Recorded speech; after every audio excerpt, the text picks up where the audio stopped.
Hi, my name's Jerry, psychotherapist and coach, and welcome to this episode of Who the Do You Think You Are? So this week I want to look at trauma, and I want to go straight in there and share some views in regards to why I think it's really, really important that we have a grip and we have a hold on and we have full insight into how our previous experiences actually affect us as we grow older, and unresolved trauma or just cracking on with things or desperately trying to become something that we want to be. And I believe that we can project ourselves into life, and often what's the case is we can be so busy on proving ourselves that we're not who we were told we are. We're driven by these negative experiences that it really takes a grip on the journey that we take. So if you're fueled by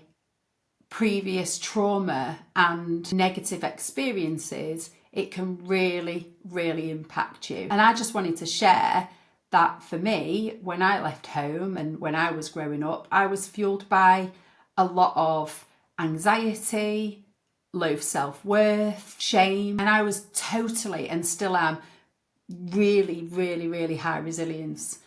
And whilst that was brilliant, absolutely brilliant for me, it saved me in so many ways, and it came in handy for some of the jobs that I had, like when I worked in sales and things like that. But actually, looking back now, it was that feeling of wanting to get away from all of that, as far away as I could from the bullies and from the shame and from everything else, that kind of made me laser beam in on, I need to be a success. I'm going to be a success.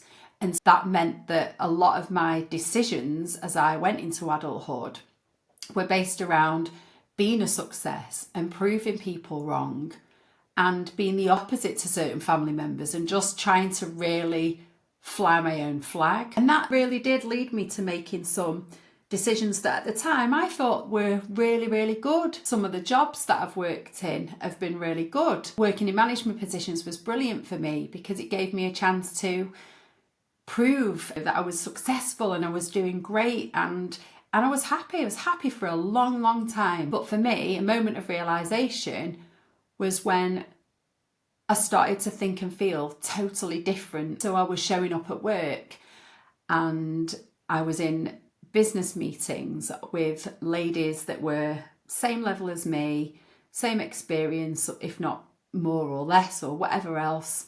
I was an equal, put it that way. And yet I didn't feel it inside. I was feeling like I didn't belong there. I was worried about expressing my opinion, totally did not feel worthy at all. And this went on for a long time. Like, I just thought that that's what people do and that's how we crack on. And that was just one of the things that I experienced that eventually stopped me in my tracks. Because it grows arms and legs, I then didn't become as confident in my relationship. I started to question my partner's commitment to me. I was worried about what people thought. But again, I don't think anyone would have picked up on that.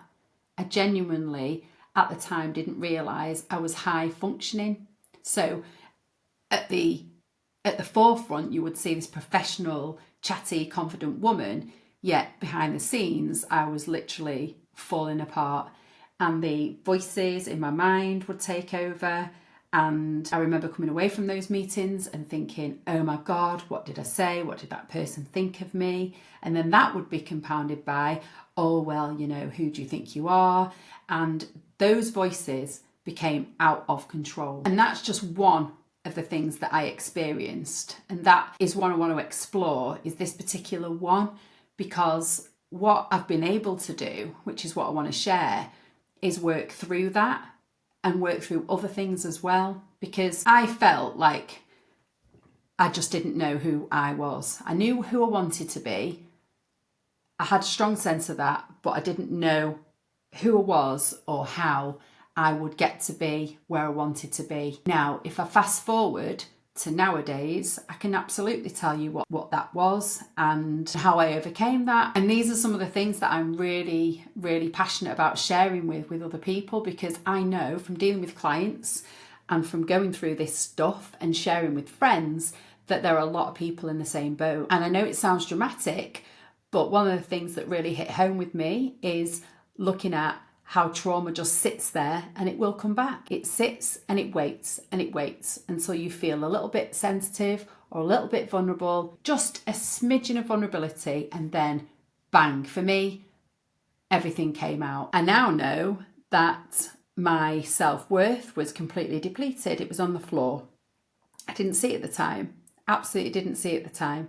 I underestimated how much that is needed to boost you up. Like, if you don't have self-worth, then how are you going to show up in the world? It's great having a brilliant job, but if you can't look yourself in the mirror at the end of the day, then that is going to have an impact. When I started to understand some of the sort of, what I say, thinking behind the thinking that was going on for me, things did really start to click and fall into place. Don't believe you have to be that broken to get an understanding of what potentially might get in your way. I think we can all benefit from finding out about ourselves and understanding the blocks that we may encounter as we aspire to grow. And the connection I made was the conditioning that I'd had. So that very early teenager, if you like, that left home, flying as fast as I could away from that life, was also fueled by lots of ambition, yes, lots of energy to get as far away from that life as I possibly could,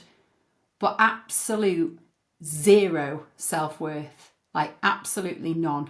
Didn't even know it was a thing. And how do you know what you don't know? By learning a little bit about myself, I began to explore, and I learned that one of the conditions that I had was children must be seen and not heard. So somewhere along the lines, that's kind of embedded in my brain. I've not known about that. That's just sat there. That's been something that was said to me. Yet that's formed part of that journey, that it set that trajectory of where I was going. And even though I wasn't a child when I sat there in those meetings, the whole belief that sat behind of being seen and not heard, or not quite being taken serious, started to show up. I genuinely did not feel like I deserved the seat at the table. I would turn into a little girl inside, and still do at times. Like, it's all work in progress. That was one of many of the conditions that I left home with, if you like, and it just didn't show up until much later on. And perhaps it might never have shown up, but it did. And subsequently it affected me so much that I ended up leaving several positions because of that, and never really knowing what it was, just scooting on to the next job. Through learning now that self-worth is the biggest thing you can ever work on, I've been able to top that up, and it takes time. But when you look at yourself to such a deep level and you can understand all of those beliefs that still sit with you, those labels that sit with you, you can actually start to look at what has been missing. And I think therapy gives you an absolute golden opportunity to top all of that back up. But I guess the step before that is to recognise what it is that's missing, because you have to do the work in therapy. You can't go to a therapist and they just fix you. But what you can do is you can start to explore some of your current blocks or some of your triggers and use them as a catalyst to get curious. What's going on? Where's that come from? What's the belief?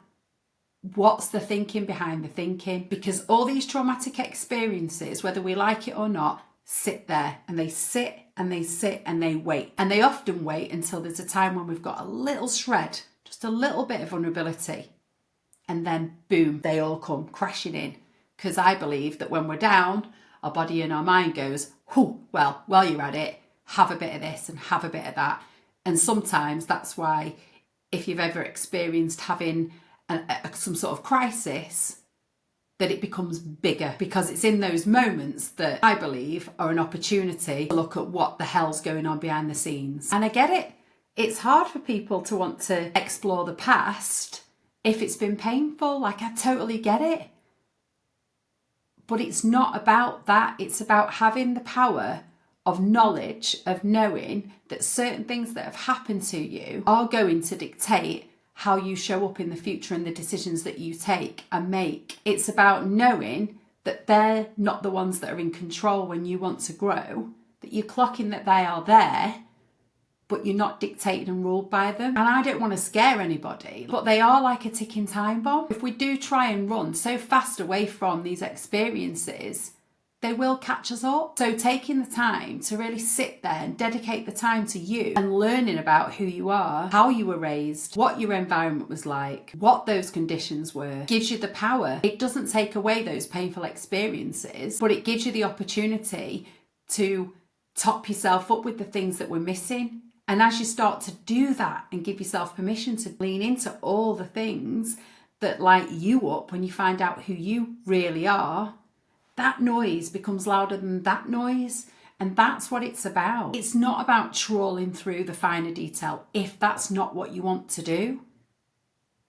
But it's about knowing on some level that previous trauma, previous experiences are going to impact the person that you are today. And yes, as a therapist, the majority of people that see me are when they've reached that point because overwhelm or depression or anxiety, whatever it is, rears its ugly head. And that's when we have to go back and connect the dots to see where that's come from. Because having an understanding is being self-led. It's knowing that the way that we experience something will have impacted how we think about ourselves. And then it's about choosing the tool what's right for you, rewriting the narrative, accepting, taking it as an opportunity to find all of the things that you needed, that you were missing, that you can actually give yourself. We're often searching endlessly for validation from people if we've not had it.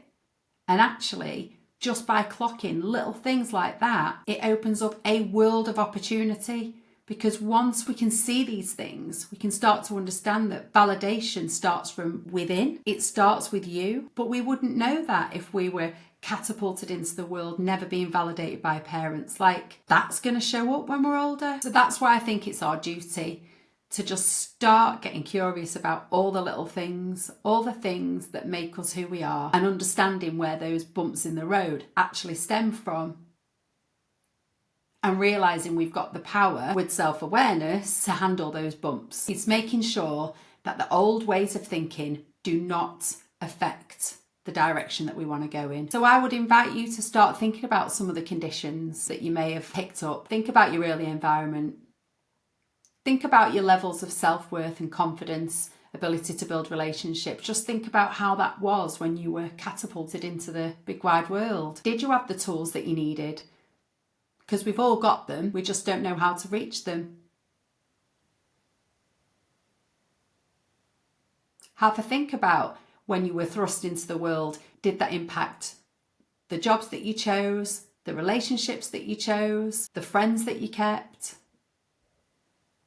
Because all those things will have been impacted. And guess what? We don't realise it because we are absolutely catapulted into life. The work, the socialising, the kids or whatever it is, it goes so fast, that period of time, that we don't have time to even check ourselves. So ever lightly, when I got to 35, which was not my first cracking open moment, but it was certainly after a period of 10 years for me of where I just didn't have time to think because I was doing the doing. And for any parents out there, you might resonate that as soon as we have children, then everything seems to stop. Everything, all the work on ourselves seems to stop. So it's no wonder when we get to a point a bit later on where we're thinking, what's gone on here? And that is just because we've been fueled by that early way of thinking. So have a real think about what you had in your toolkit, what was going on for you when you were thrust into the world, and what is showing up now. How is it impacting you? As I say all the time, this is about getting curious, but also knowing that you've got all the tools already inside of you. You've got everything you need. It's just like picking up the rusty spanner out your toolbox. You just don't know what you don't know. You're just grabbing the one you always grab. But there's plenty more there. There's plenty more there. And that comes with self-awareness. So this week, just try and have a little think about all those things. Think about the conditions. Think about the beliefs. Just think about how you were hurtled into, I'm going to say, adult life. And think about some of the things that you might still be carrying and how it's impacting you. Hope that was helpful. If you've got any questions, reach out, send me a direct message, info@jerrycarey.com, and I'll look forward to speaking to you next week. Take care.